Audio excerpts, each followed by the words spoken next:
احنا تحولنا من اسره بيتصلوا بيها ويبلغوها يقولوا لها ابنكم عنده، لاسره كل الدكاتره بتقول لها ابنكم معافى وسليم. فكان لازم نعمل كده. اول اوردر النهارده هتدفعي ثمن غسول حليب الامارات والصابونه فري. ساندي خلاص النهارده هتاخدي مكوة سكاني مقاس 28 الويفي. هتاخدي حاجه تانية؟ لا النهارده بنص الثمن. ايه يا ريتني خدت اباظه. البلاشر ده من ستار، اوكي، وكحل والروج والروج الستيك والاساتك، وكان في حاجه تانية في الاوردر الميني، اوكي.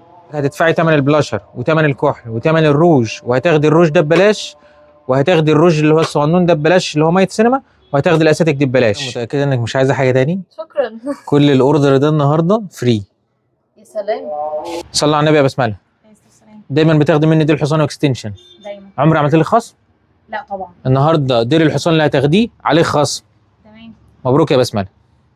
فلو بتشوفينا لاول مره ومش عارفه ليلي سنتر، اعملي لايك للفيديو واعملي متابعه عشان كل اللي جاي خصومات وهدايا.